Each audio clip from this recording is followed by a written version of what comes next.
welcome back to another video here at NBA Addict TV, where we provide the latest NBA content on the tube. Before we get started, make sure you guys hit that like and subscribe button. We are on the road to 400 subscribers, and once we hit 1K subscribers, we'll be doing shoutouts for one lucky person in the comment section in each video. Alright, so as a native New Yorker, born and raised, it is in my DNA to be a Knicks fan, and for the last 7 years, it has been a roller coaster ride descending into a deep depression, as well as our Latvian unicorn in Porzingis become fed up with the incompetence of the organization as he requested a trade. Year after year, it become increasingly embarrassing and immensely disappointing being a Knicks fan. And to be honest, I know a lot of die-hard MSG regulars are over there in Barclays Center now on the low. Maybe not just yet because the Rona is still around, but they have definitely tuned into a couple Nets games. But I respect that. Most of the NBA world had already gave up on the Knicks, but now we may see a productive year out of this team, which sounds bizarre coming out of my mouth, but 8 games in and the Knicks are above 500.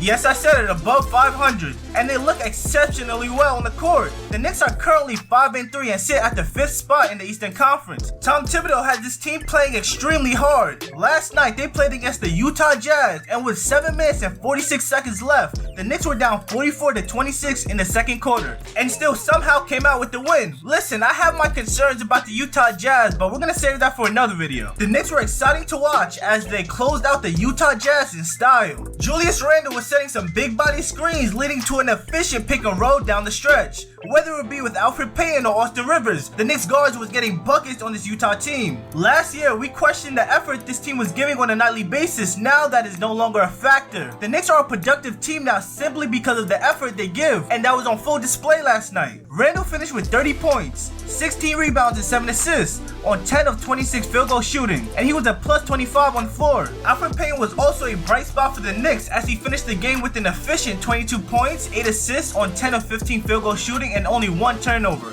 And man, oh man, Austin Rivers, where do I start? Austin Rivers had 23 points, 2 assists, 2 steals off the bench for the Knicks, and he also scored 14 straight points to secure the win. Listen, I know his girl is mad and all about all the extra hours he's been putting in the gym, but so? I have one day to myself? Baby, I'm trying to just get work in. You think getting work in? Yo, what is the issue? Maybe I can't go to practice study for just a couple hours. You don't want to spend the fucking day with me? Also, you have a day off! But Yo. this is on fucking Christmas.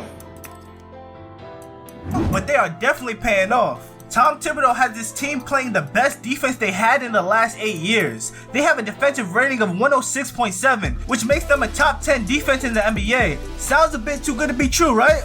Yeah, but let's cross our fingers and hope they can hang on to this type of consistency. So Julius Randle is averaging 22 points, 11 rebounds, 7 assists on 50 field goal shooting and 40% from 3. He is without a doubt an all-star this year, and as bizarre as it may sound, he should be at least top 10 in MVP voting if the Knicks make it to the playoffs. I'm not gonna lie, I was one of those people pleading for the Knicks front office to trade Randle, but perhaps I was a bit too eager because he is playing the best basketball of his career. I just hope this level of play is sustainable from him because right now he is the heart and soul of this team's offense. The Knicks are currently top 10 in rebounding, which I believe is a stat that they can be consistent in considering they finished 6th in rebounding last year. And in this year's draft, not only did they pick up Obi Toppin with that 8th pick, but they also got a sharp shooter that is Emmanuel Quickley. 8 games in, and I'm a huge fan of his game. Although he did not play much in last night's win, the Knicks are a +6 when Emmanuel Quickley is on the floor and a -4.4 when he is off the floor. That's when it comes to plus minus. Quickley is averaging 10 points a game on 57 field goal percentage and 50% from 3.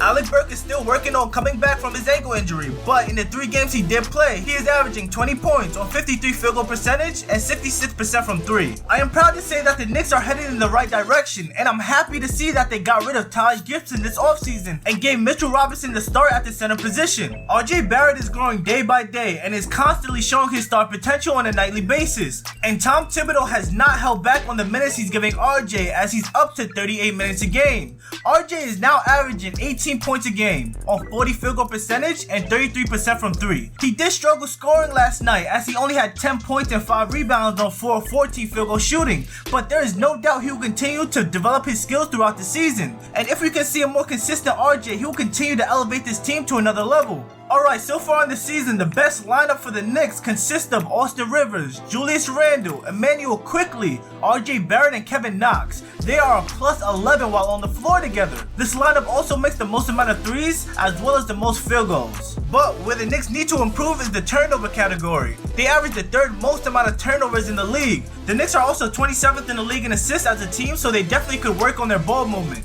Let's not forget, the Knicks are also without their 8th overall pick in Obi Toppin due to a calf injury, so there is still potential for this team to get even better. Alright guys, I'm not gonna lie, I was upset at the Knicks for departing with guys like Alonzo Trier and Damian Dotson, but if this is the result of no longer having those guys on the roster, I am happy with the decision. With that being said, I am excited for the growth of this Knicks team and the potential for them to be consistent with their success. Alright, NBA addicts, let me know what you guys think about the New York Knicks and if you think they are one losing streak from falling off track. I appreciate everybody that clicked on this video. That's all we got for today, and I'll see y'all next video.